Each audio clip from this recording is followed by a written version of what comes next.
take your first photo, have you asked yourself why you want to take a picture? Ano ba yung story na gusto mong ibigay sa viewers mo by taking pictures? And ano naman yung message na gusto mo sa kanila ipaalam? Every picture has a story to tell. So, bawat picture na nakikita natin, may kanya-kanyang mensahe at may kanya-kanyang rason kung bakit pinito.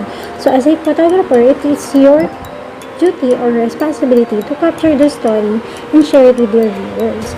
Kahit yung simpleng selfie natin, kahit yung simple picture natin ng mga bagay, ng mga pet natin, ng halaman. So, may mga story tayo na gustong ipaalam sa mga viewers natin.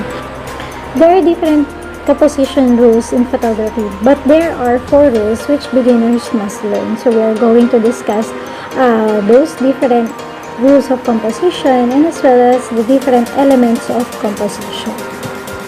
First, the rule of thirds.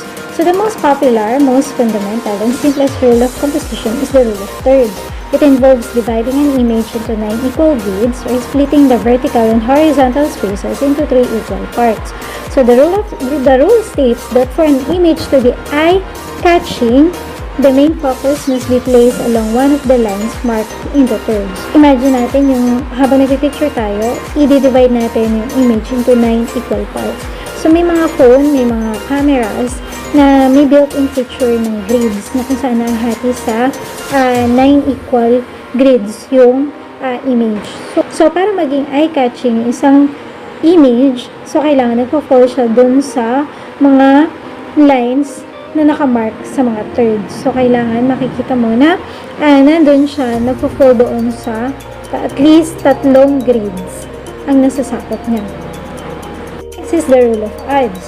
So, the rule of odds states that images are more visually appealing when the subject is an odd number. So, there are situations that you cannot help to have an even numbered subject, even shooting, especially if it involves people in real life. So, dito sa rule of odds, so, ang isang image ay visually appealing kung ito ay odd number. So, ano ba yung mga odd number natin? So, 1, 3, 5, 7. So, visually appealing daw kapag ginagawa natin na odd number, imbis na even number. So, may mga pagkakataon na hindi naiwasan na even number din yung subject. But when possible, when you are not just shooting real life, remember the rule of odds. So, kapag may pagkakataon naman tayo at gusto natin mag-come up sa isang magandang photography or isang magandang result, so, consider natin yung rule of odds.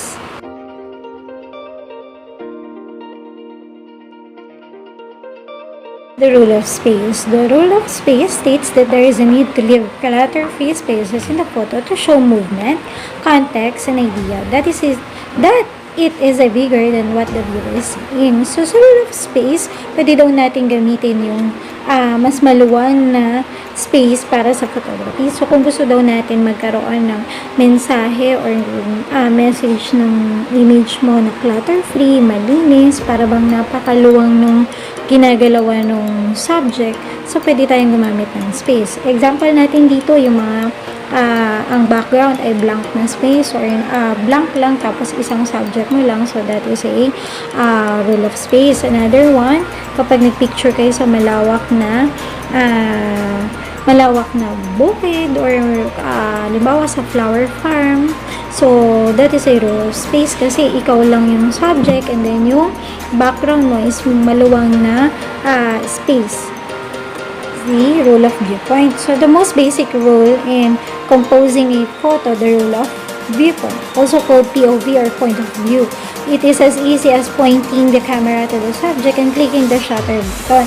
So, bakit most basic rule of composition to? Kasi, ito yung viewpoint ng isang photographer. Sa paningin mo, yun yung gusto mo na image, yun yung gusto mo kalabasan ng photo.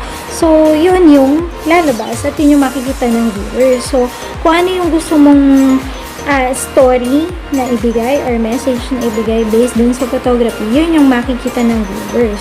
So, yung mga selfie natin, that is rule of viewpoint. Kasi sa pananaw ng photographer, yun yung mas mahalaga. Yung kung ano yung nakikita ng photographer.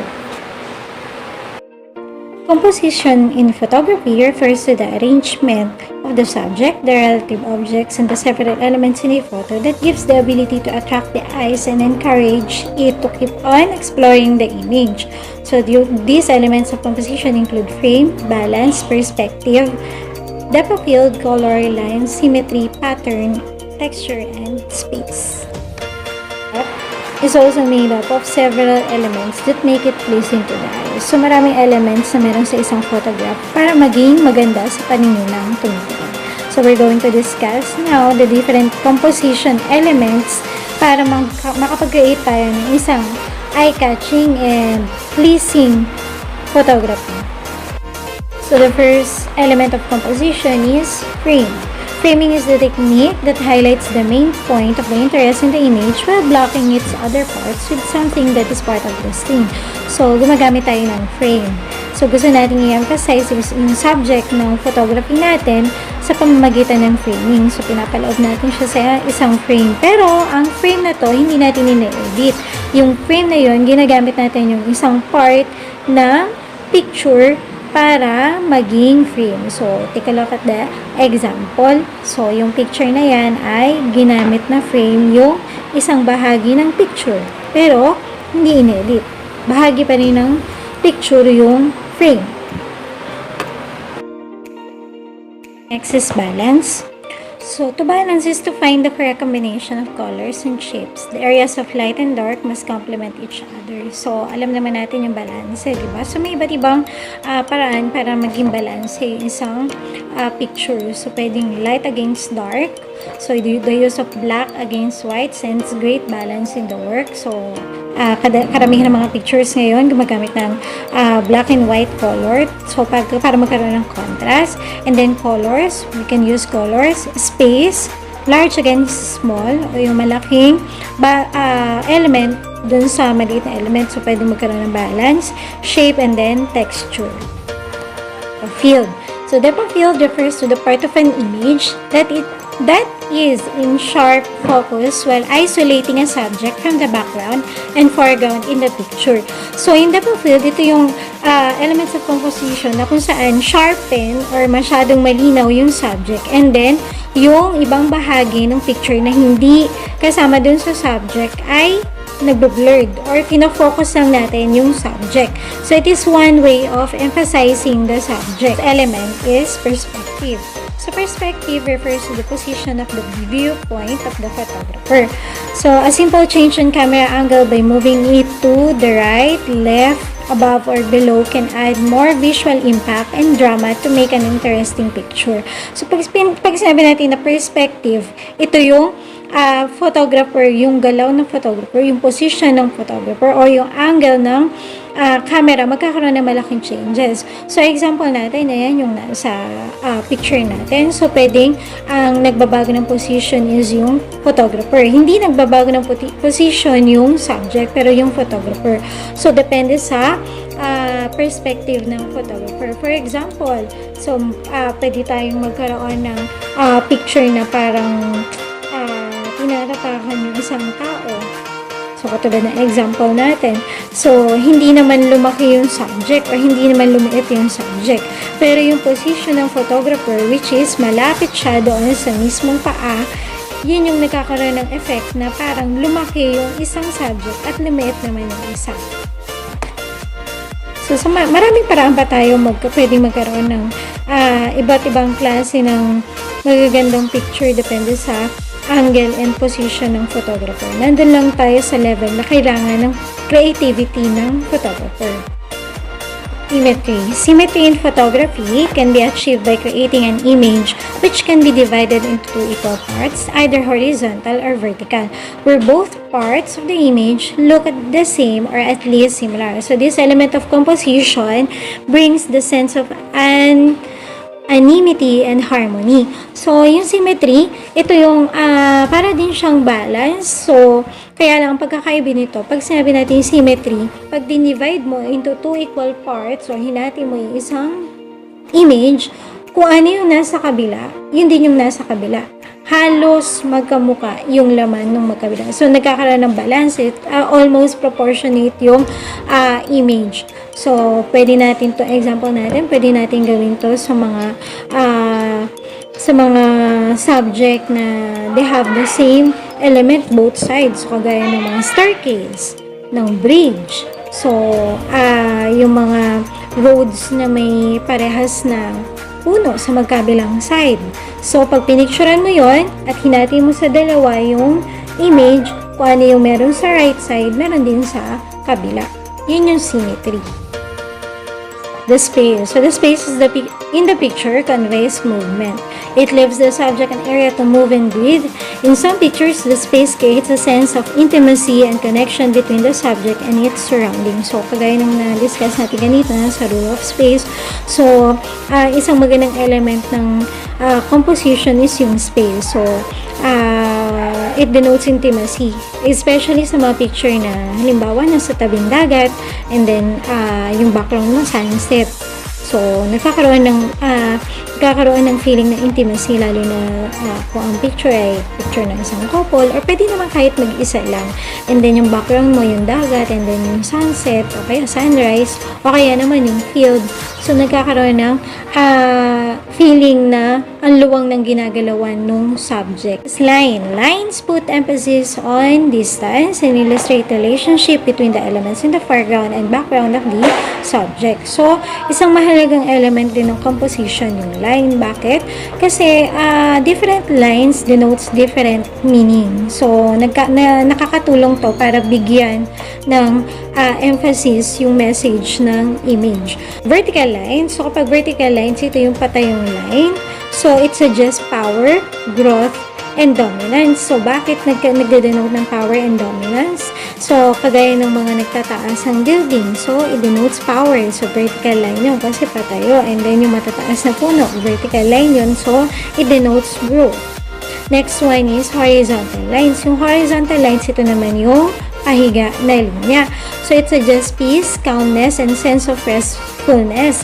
So, kagaya na lang, bakit peace and calmness? Kagaya na lang ng line na binubuo ng dagat. So, kapag calm ang dagat, di ba?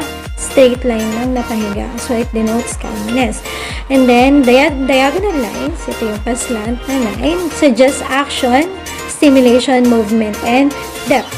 Kapag naman curved lines or yung S lines, suggest sensuality, elegance, and a serene sense of balance as shown by rivers, katulad na lang ng mga ilog na may pa-curve, streams, paths, and even the human body na merong curve. So, it denotes sensuality daw. So, next one is converging lines. It adds certain flow. Pag sinabi natin na converging lines, parang walang katapusan to, yung line na patungo sa isang direksyon.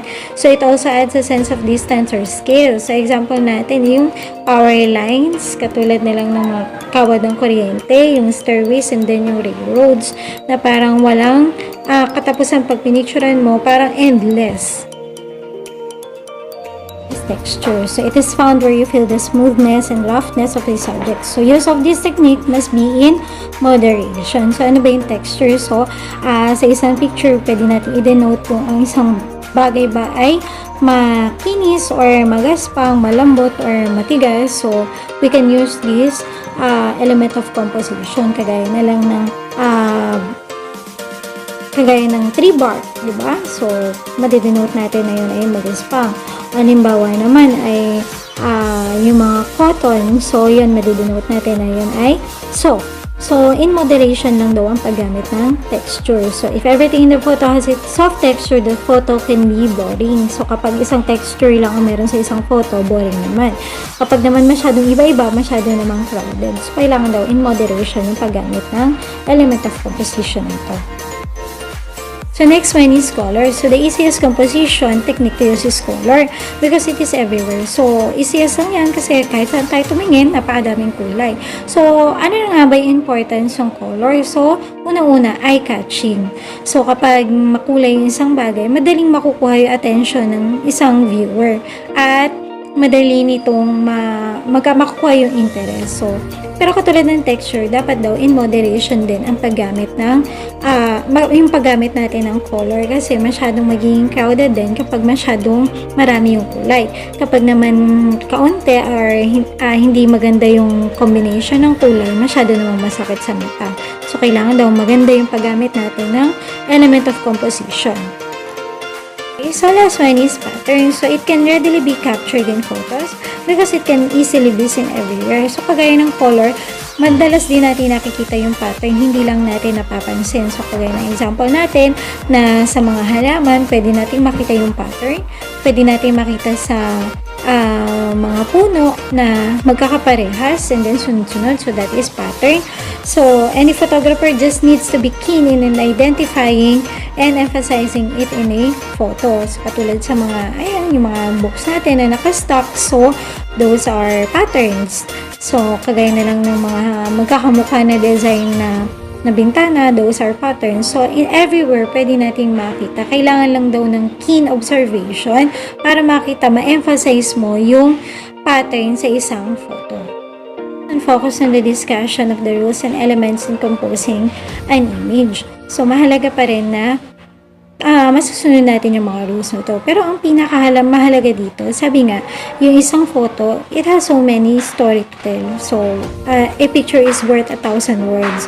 So, we cannot explain a certain photo sa sarili lang natin pananaw. Kung hindi tayo yung kumuha, ang makakapag-explain pa rin ng message nito is yung photo. Ang mahalaga pa rin yung magiging clear yung message natin. Ano yung story na gusto natin ibahagi sa viewers natin sa pamamagitan ng mga pictures na i-share natin sa iba. Lalo na ngayon na nag-share tayo sa social media. So, mag-isip ka muna, ano ba yung story na gusto kong ibigay sa kanila? Bakit ko i-share yung picture na to? Ano ba yung gusto kong mensahe na makuha nila para sa akin?